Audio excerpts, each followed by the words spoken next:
Hello ladies and gentlemen, my name is Dietrich and this is a brand new 2025 Toyota 4Runner SR5, and this is the first year of the 6th generation of one of Toyota's longest running SUV models. And this SR5 is now a base model in 2025. If you know your 4Runner history, the SR5 was actually the fully loaded package way back with the first generation models, but no matter. We are going to see what you get with a base model 6th generation 4Runner today. We're going to talk about what is a Toyota 4Runner. We're going to have a look at the engine and the transmission. We'll go over the styling on this new model. We will measure out the cargo space, look at the passenger room, and check out the interior convenience features and safety features. And as always, if some of that sounds good and some of it doesn't, check the description below for timestamps. So we'll start by talking about just what is a Toyota 4Runner. Toyota offers about 1 million different SUVs at this point, but the 4Runner is actually one of the most traditional. This was the second SUV model Toyota ever offered, second of course to the venerable Land Cruiser. And the 4Runner still, even in this 6th generation, is a body-on-frame, truck-based SUV. We have an independent front suspension and a solid axle rear suspension. And as always, it is based on Toyota's compact pickup truck, in this case, the newest version of the Tacoma. And that traditional construction makes the new 4Runner very unique in the marketplace now. Back when it was originally introduced, pretty much every SUV that was available at the time was body on frame.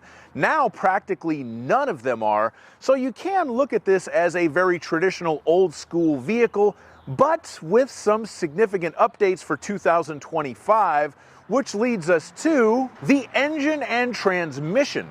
So the previous generation 4Runner, at least where I am in the United States, pretty much all of them came with a 4-liter V6 and an ancient 5-speed automatic transmission. That powertrain is no more. It has been updated to this 2.4-liter I-Force turbo engine, and the 4-cylinder engine may put some purists off on the new 4Runner, but I have to mention that this is not the first time that a 2.4-liter turbo engine has been offered in a Toyota 4Runner. In 1986 and 1987, the 22R-TE turbo 2.4-liter was the high horsepower option for these vehicles.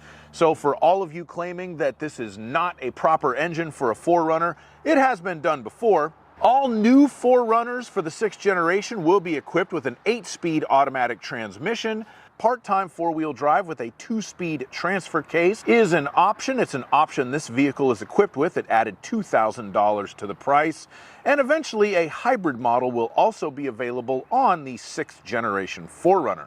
Now we're going to talk about the styling on the 6th generation 4Runner, and the first thing I think everyone will notice about this car is the front end looks much more like a Tacoma than the 5th generation did. It really is an unmistakable resemblance there, and I guess something Toyota did on purpose to draw the two models closer together, I suppose. This SR5 model gives us 17-inch dark gray painted alloy wheels, a black horizontal bar grille. Horizontal bar grille sounds like the kind of place you'd go to get laid, but you know, it's also the front end on the new 4Runner. We have black mirror caps and black door handles, but they're not the fancy gloss black that you get on Sport Edition of cars.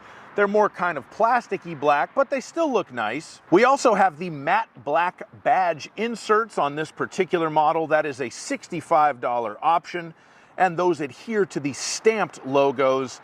And we have the rear spoiler with the center high mounted stop lamp that hides the rear windshield wiper. And other than that, the 4Runner is pretty much just a nice looking 2-box SUV. It does look pretty rugged. You can tell that it has good ground clearance, and it's ready to go off-roading and tow stuff and do whatever you need it to do in your SUV lifestyle. Now we're going to measure out the cargo area, and as long as we have the key on us, we do have some keyless access right back here. I can push up to lock and down to unlock, and then I have a little handle right here, so we're going to open up the rear cargo area, get our laser tape measure, and do just that. This is the optional carpeted rear cargo mat, so if you'd like to know what $130 buys you there, well, there it is. The length from the back of the back seat to the rear of the cargo area is 3 feet and 6 inches. The maximum width of the rear cargo area, and I measured it from right there to right here, is 4 feet and 7 inches. The minimum width of the cargo area in between the wheel wells right there is going to be 3 feet and 9 inches. The height of the interior of the cargo area from floor to ceiling is 3 feet and 3 inches. So if you need to fold the back seats in a new 4Runner, you just pull right here and then up they come. That's how they fold out of the way to make a larger cargo area. Admittedly, it's not as practical as a unibody SUV typically does, but it's not bad. It does give you a pretty flat load floor. And if you need to put them back, you just push down and push up. It couldn't be easier. And then you can pull this handle right here to recline if you need to recline the back seat. But for now, we need to finish our cargo measurements, so we're going to do that. The length of the cargo area with the back seats folded up and away as they do is 4 feet and 11 inches. And if you need to lift something into the back of your new 4Runner, you will need to lift it 2 feet and 9 inches off the ground, which is not that bad. That's really not that far off from a lot of compact unibody SUVs. Let's see what else we have back here. We have the front license plate bracket that has not yet been installed. We have some handy dandy little storage compartments there. We have a first aid kit. We have some tools for the spare tire. I'll show you that in a second. And we have the jack.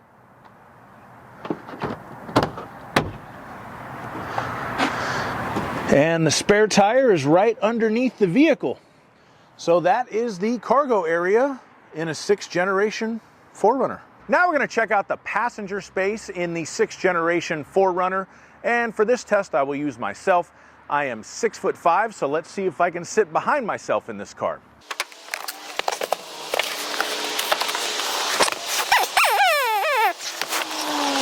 Okay, so the answer to this question is almost. I can sit in the front. I have enough knee room and I have enough headroom the way that I have the seat adjusted now. I will point out it's a very handy cabin. We have lots of little nooks and crannies to put storage and cell phones and bottles of water. So it is very practical from a day-to-day daily driver standpoint in here. But when I get in the back, we can start to see some of the drawbacks of the body-on-frame design just because they're not quite as roomy as unibody vehicles. My head is touching the roof, my knees are touching the seat. I mean, I could ride back here for a short drive, and I am relatively ape-like, so if you have normal-sized people in your friend or family group, you should be fine. We have some more practicality back here. We have some air vents, some USB-C charging ports. Let's see, do I have a center armrest? Yes, I do. So it is pretty practical, just not the roomiest SUV for ape-like creatures such as myself. Now we're going to move into the interior of the new 4Runner SR5 and talk about the features in here. And the first thing that you previous 4Runner owners will want to know about is, yes, I do have a roll-down rear window. The switch is right here up top. So you can still roll like a 4Runner owner with one of those. The only major factory option that's on this particular car is the 4-wheel drive. It is a part-time 4-wheel drive system, so we can have it in 2-wheel drive high, 4-wheel drive high, or 4-wheel drive low. That adds $2,000 to the base price on the 4Runner SR5. The SR5 model gives you manual cloth seats in the front, although it should be noted that I do have power lumbar support on the driver's seat. We have single zone manual climate control, and this is what that looks like.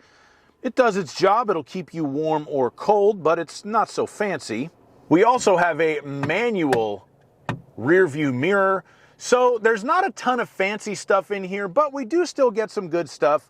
I have push button start with keyless access on the base model.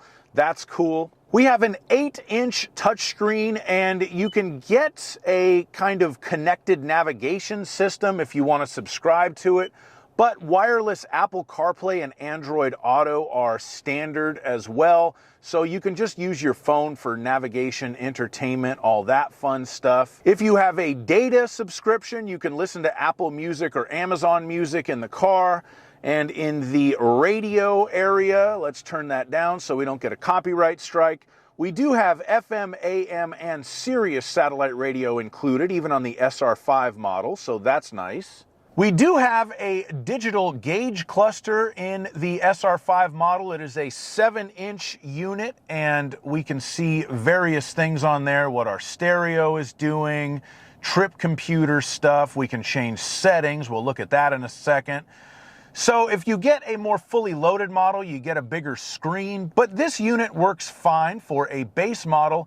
And one other really cool thing that we get standard is a tow hitch receiver and a 4-pin and a 7-pin wiring harness connector. Those are standard on the new 4Runner, as is a towing capacity of 6,000 pounds. So that is a pretty nice thing to get as a standard feature on a new car in 2025. Now we're going to talk about the safety features on this car, and there are quite a lot of them for an entry-level model. We have the full Toyota Safety Sense 3.0 system, which means we have the pre-collision system that does the forward collision alert and the emergency braking.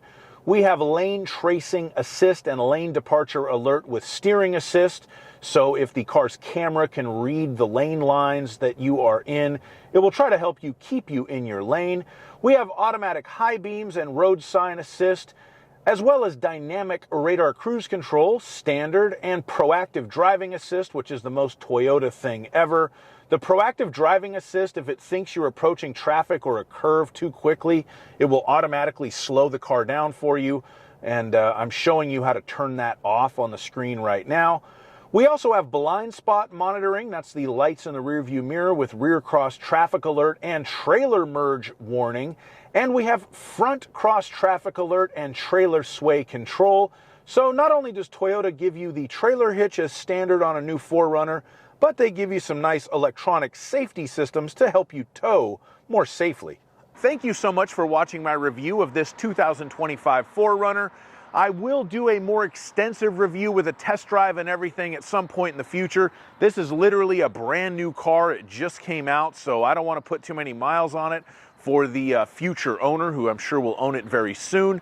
But as always, please like my video, subscribe to my channel, and have a great day. Bye-bye.